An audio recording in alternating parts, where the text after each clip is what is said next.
बिस्मिल्लाहिर्रहमानिर्रहीम। अस्सलाम वालेकुम। राजपूत एजुकेशनल पॉइंट में खुशामदीद। आई होप आप सब खैरियत से होंगे। हमेशा की तरह वीडियो का आगाज़ करेंगे छोटी सी दुआ के साथ। जितने भी लोग बीमार हैं, परेशान हैं, अल्लाह ताला उन सबकी बीमारी परेशानी को दूर फरमाएं, आमीन। आज की वीडियो में हम एक्सरसाइज 21.2 का क्वेश्चन नंबर 2 सॉल्व करेंगे। क्वेश्चन नंबर 1 प्रीवियस वीडियो में सिखा चुकी हूँ, डिस्क्रिप्शन में लिंक मौजूद है, वहाँ से जाकर देख सकते हैं आप। क्वेश्चन नंबर 2 है x square plus 7x plus 3 upon x square x plus 3। सबसे पहले तो यहाँ पर देखें, इसकी पावर है 2, ठीक है, और यहाँ पर है 2। देखेंगे ये प्रॉपर फ्रैक्शन है या इम्प्रॉपर फ्रैक्शन है। तो नीचे जो है एक्स की पावर ज़्यादा होनी चाहिए, ऊपर जो है एक्स की पावर छोटी होनी चाहिए। तो यहाँ पर देखें तो ये एक्स स्क्वायर है और ये एक्स इसके साथ जब मल्टीप्लाई होगा तो ये एक्स क्यूब हो जाएगा, ठीक है। और ऊपर जो सबसे बड़ी पावर है वो एक्स की कितनी है, स्क्वायर। तो ये तो है हमारे पास प्रॉपर फ्रैक्शन। इम्प्रॉपर फ्रैक्शन ये नहीं है, प्रॉपर फ्रैक्शन है। अच्छा जी, नेक्स्ट जो हम देखेंगे उसमें वो क्या, एक्स है, एक्स स्क्वायर है, एक्स स्क्वायर है। जब मैं इसको ब्रेक करूँगी तो एक्स की पावर 1 एक्स की पावर 1 हो जाएगा, ठीक है। एक्स की पावर 1 और एक्स की पावर 1, तो ये हो गया। तो ये लीनियर फैक्टर है, सही है, लीनियर फैक्टर है। एक्स लीनियर है ना, और ये भी जो है लीनियर है, क्योंकि इन दोनों की पावर एक एक है और इनको इन्होंने एक साथ करके लिखा हुआ है। इसका मतलब है रिपीटेड लीनियर फैक्टर है ये। कौन सा है, रिपीटेड लीनियर फैक्टर। और एक फैक्टर जो है यहाँ पे एक्स प्लस 3 भी मौजूद है यहाँ पे। तो यहाँ पर जो है एक्स प्लस 3 एक फैक्टर है, लीनियर फैक्टर, और रिपीटेड लीनियर फैक्टर है। एक एक्स है और दूसरा भी एक्स है, क्योंकि इसकी पावर 2 है। तो जब मैं इसको इस तरह से ब्रेक करूँगी पावर को, तो एक्स और एक्स हो जाएगा ये, तो रिपीटेड लीनियर फैक्टर हो गए।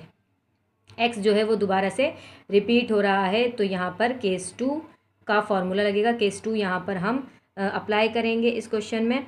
तो चलिए यहाँ पर करते हैं x square plus 7x plus 3 upon x square x plus 3। इसको हमने इस तरह से लिखा, लेट इज़ इक्वल टू, ये पूरा सवाल लिखा है यहाँ पर लेट करके, is equal to A upon एक एक्स जो है वो इसके नीचे लिखेंगे और दूसरा जो है वो बी के नीचे लिखेंगे, ठीक है। उसके बाद फिर प्लस सी, तीसरा फैक्टर क्या है, एक्स प्लस 3, उसको हमने इसके नीचे लिख दिया, ठीक है। यहाँ पे ये फैक्टर जो है, सिर्फ ये फैक्टर रिपीटेड है, इसको हम अलग लिखेंगे।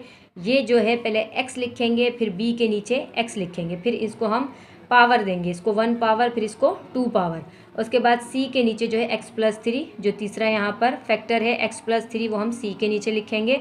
और ये हो गई हमारी, इसको नाम दे देते हैं इक्वेशन 1 का हम नाम दे देते हैं इसको।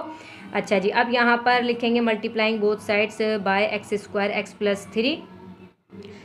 हम मल्टीप्लिकेशन वाले तरीके से कर रहे हैं, आप इनका एलसीएम भी ले सकते हैं। इनका एलसीएम लेंगे तो एलसीएम इसका ये आना चाहिए, ये आएगा एलसीएम, ठीक है। इसका एलसीएम ये आएगा। अलजेब्रिक एक्सप्रेशन है, मुश्किल होता है थोड़ा सा, तो यहाँ पर शॉर्टकट ये है कि इन तीनों का जो एलसीएम होगा वो आप ये उठाकर लिख दीजिएगा, अगर एलसीएम वाले तरीके से करें। वरना मल्टीप्लिकेशन वाला तरीका जो है वो ज़्यादा ईजी होता है। वो क्या है, multiplying both sides by x square x plus 3, मतलब एक्स स्क्वायर एक्स प्लस 3 इसका जो डिनोमिनेटर है, इस पूरी वैल्यू से इस पूरे को और इस पूरे को हम मल्टीप्लाई कर देंगे। तो मैं लिखा है x square x plus 3 multiply by, ये पूरा उठा के मैंने यहाँ लिख दिया, is equal to x square x plus 3 multiply by, ये पूरा उठा के मैंने यहाँ लिख दिया। फिर प्लस का sign, x square x plus 3, फिर ये पूरा उठा के मैंने यहाँ पर लिख दिया, plus x square x plus 3, फिर ये पूरा उठा के मैंने यहाँ पर लिख दिया। जो कैंसिल आउट हो रहा है उसको हम कैंसिल कर देंगे। ये पूरा पूरा कैंसिल हो रहा है, कैंसिल कर दिया। यहाँ एक्स की पावर 1 है, यहाँ एक्स की पावर 2 है, तो एक पावर कैंसिल, तो यहाँ पर एक पावर बची, तो एक एक्स बचा यहाँ पर। और यहाँ पर एक्स स्क्वायर पूरा पूरा कैंसिल हो गया है। यहाँ एक्स प्लस 3 पूरा पूरा कैंसिल हो गया है। यहाँ पर फिर जो बचा वो हम यहाँ पे लिख लेंगे, x square plus 7x plus 3 यहाँ पर बचा, is equal to A x plus 3 यहाँ पर बचा, ठीक है ना। ए एक्स प्लस 3 और ये एक्स लिखा हुआ है यहाँ पे, तो हम इसको इस तरह से लिखेंगे, ए एक्स प्लस 3 प्लस यहाँ पर बचा b और x प्लस 3, यहाँ पे लिख लिया प्लस, यहाँ बचा c एक्स स्क्वायर, इसको इक्वेशन 2 का हमने यहाँ पर नाम दे दिया। अच्छा जी, अब यहाँ पर x की वैल्यू हमने पुट करनी है। तो देखिए यहाँ पे एक्स स्क्वायर था, एक्स स्क्वायर के जो मैंने अलग अलग किया तो वो x हो गया, सही ना। तो इसमें से हमने एक को 0 के बराबर लिखा, तो x की एक वैल्यू क्या आ गई, 0। दूसरा रखेंगे तो वो भी 0 के बराबर ही आएगी। तो हम जो दूसरी x की वैल्यू रखेंगे तो वो जो है हम अपने पास से रखेंगे, ठीक है ना। हम अपने पास से वो वैल्यू रखेंगे, लेकिन वो हम बाद में लिखेंगे। यहाँ पर एक तीसरा फैक्टर भी है, वो है x प्लस 3, ठीक है। तो ये जो अपने पास से जो हम x की वैल्यू रखेंगे वो आप पहले भी रख सकते हैं, लेकिन मैं जो है वो मैंने क्वेश्चन के अंदर जो है वो बाद में रखा है, तो आप पहले भी यहाँ पर रख सकते हैं। तो यहाँ पर मैं लिखा put x is equal to 0 in equation 2, यह आया था x is equal to 0 in equation 2 में मैंने पुट किया 0, x की जगह पर मैंने यहाँ पर सब जगह 0 पुट कर दिया। इनको हमने सॉल्व किया तो यहाँ पर बचा सिर्फ 3, 7 को 0 से मल्टीप्लाई किया तो ख़त्म हो गया, यहाँ सिर्फ बचा 3। अब ये 0 है ना, तो ये दोनों और ये सब हो जाएगा 0, क्योंकि ये सब आपस में मल्टीप्लाई हो रहे हैं। मल्टीप्लाई हो रहा है 0 से, कोई भी नंबर जब मल्टीप्लाई होता है तो वो 0 ही हो जाता है। प्लस, अच्छा यहाँ पर है प्लस का 3, यहाँ पर प्लस का 3 बचेगा, क्योंकि यहाँ पे 0 और प्लस 3 करेंगे तो 3 आएगा, फिर 3 बी हो जाएगा ये, प्लस सी, और ये 0 का स्क्वायर होगा 0, फिर 0 को सी से मल्टीप्लाई करेंगे तो 0 हो जाएगा। चलिए जी 3 हो गया, यहाँ पे बचा सिर्फ 3 बी, यहाँ पर मैंने इस तरह से लिख दिया इसको। 3 बचा यहाँ पे, इस 3 को इसके नीचे ले जाकर डिवाइड किया तो 3 से 3 कैंसिल, तो बी की वैल्यू क्या है हमारे पास, बी की वैल्यू हमारे पास आ गई 1। अब यहाँ पे हम लिखेंगे put x is equal to -3 and b is equal to 1 in equation 2। देखिए b की वैल्यू हमने फाइंड की 1, और ये x की वैल्यू -3, ये कहाँ से लिखा हमने, ये हमने अपने पास से नहीं लिखा, ये हमारे क्वेश्चन में जो तीसरा फैक्टर था x + 3, ये x + 3 था, तो हमने x + 3 को बराबर लिखा 0 के, x इज इक्वल टू -3, तो ये -3 यहाँ से आया। सवाल में जो फैक्टर था एक x + 3, ये -3 वहाँ से आया, और b की वैल्यू हम फाइंड कर चुके हैं, वो हम इक्वेशन 2 में लिखेंगे। तो इक्वेशन 2 ये रही आपके पास, तो x की जगह पर मैंने -3 लिखा, x की जगह पर -3, x की जगह पर -3, और यहाँ पर जो है -3 x की जगह पर, और यहाँ b की वैल्यू लिखी मैंने 1, x की जगह -3, x की जगह -3।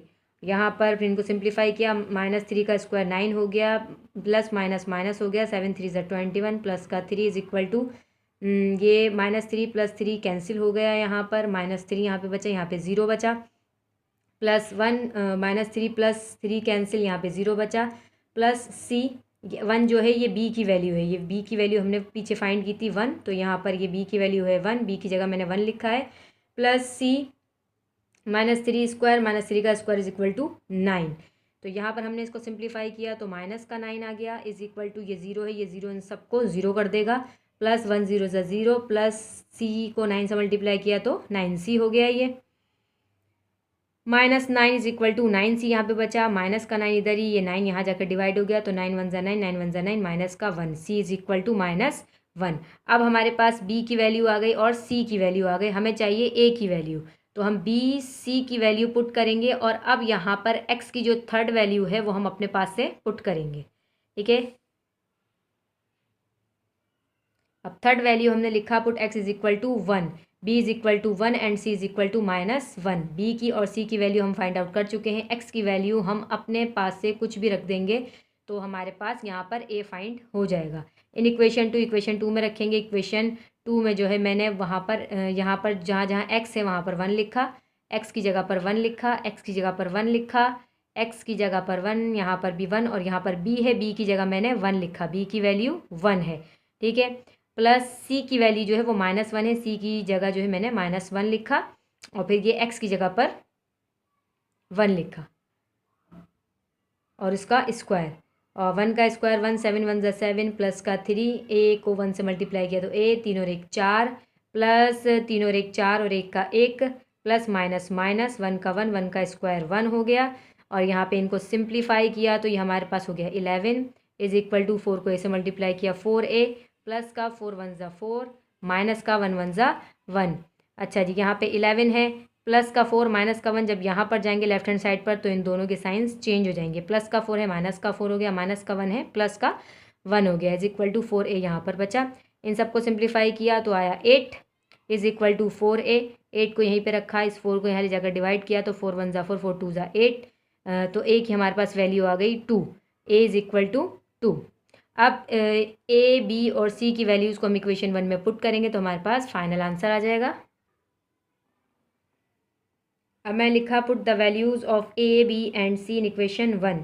इक्वेशन 1 मैंने ये लिख दी, ठीक है, इक्वेशन 1 ये है, तो यहाँ पर a की जगह पर मैंने लिखा 2, a की वैल्यू आई 2, और अपॉन x, प्लस b की जगह पर मैंने लिखा 1 क्योंकि b की जो वैल्यू हमने फाइंड आउट की थी वो थी 1, और upon x square, plus c की वैल्यू हमारे पास माइनस में थी तो मैं यहाँ पर माइनस का 1 लिखा, और upon x plus 3। Next step में आप इसको साइन को मल्टीप्लाई करके लिख दीजिएगा, x square plus 7x plus 3 upon x square x plus 3, as it is उतारा, is equal to 2/x plus 1/x² plus minus minus 1/x+3। तो ये हो गया आपका फाइनल आंसर। डायरेक्ट आप ये भी यहाँ पर मल्टीप्लाई करके डायरेक्ट भी उतार सकते हैं और चाहें तो एक स्टेप बढ़ा भी सकते हैं ताकि आपको पता लगे कि प्लस माइनस माइनस करके यहाँ पर जो है ये साइन चेंज हुआ है। ये था क्वेश्चन नंबर 2, आज हमने सॉल्व किया। आई होप आपको समझ आया होगा। वीडियो पसंद आया करे तो लाइक कर दिया करें, शेयर भी करें अपने फ्रेंड्स के साथ ताकि उनकी भी हेल्प हो सके। और अगर चैनल पर न्यू हैं तो जाते जाते चैनल को सब्सक्राइब कर लीजिए। मिलते हैं नेक्स्ट वीडियो में। टेक केयर एंड अल्लाह हाफिज़।